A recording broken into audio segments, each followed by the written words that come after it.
સ્થાનિક સ્વરાજ્યની ચૂંટણીમાં ભારતીય જનતા પાર્ટીનો ભવ્ય વિજય થતા કાર્યકર્તાઓએ વિજય ઉત્સવ મનાવ્યો। ત્યારે જિલ્લા પ્રમુખ સતીશ નિશાળિયાએ જણાવ્યું કે પાર્ટી સાથે વિશ્વાસઘાત કરનારાઓને ફરીથી પાર્ટીમાં ક્યારેય નહીં લેવામાં આવે।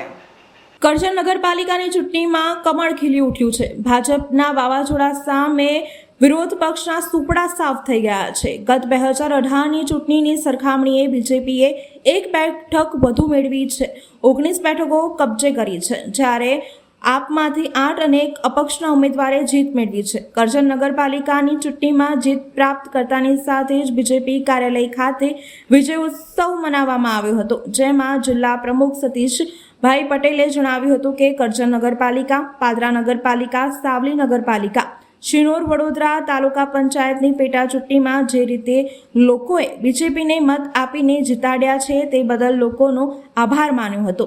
લોકોએ વિચારેલ કાર્યો ટૂંક સમયમાં હાથ ધરવામાં આવશે। જેમણે વિશ્વાસઘાત કર્યો છે પાર્ટી સાથે, તેમને પાર્ટીમાં ક્યારેય જોડવામાં નહીં આવે, જેથી હવે નુકસાન નહીં થાય। વિસ્તારમાં બીજેપીની ઓફિસ ખોલવામાં આવશે, લોકોનો વિશ્વાસ જીતવા પ્રયત્ન કરાશે અને આવનારી ચૂંટણીમાં 100% બીજેપી જીતશે તેવો પ્રયાસ હાથ ધરવામાં આવશે। વડોદરા વંદે કમલમ કાર્યાલય ખાતે વડોદરા જિલ્લામાં થયેલ પેટા ચૂંટણીઓ અને કરજણ નગરપાલિકાની સામાન્ય ચૂંટણીની અંદર જે ભારતીય જનતા પાર્ટીનો ભવ્ય વિજય થયો છે, ત્યારે આજે વંદે કમલમ ખાતે આતશબાજી કરીને એક ભવ્ય પ્રોગ્રામ રાખવામાં આવ્યો હતો। સાથે સાથે બધાને મોઢું મીઠું કરાવીને અહીંયા બધાનું સન્માનનો કાર્યક્રમ વંદે કમલમ ખાતે રાખવામાં આવ્યો છે।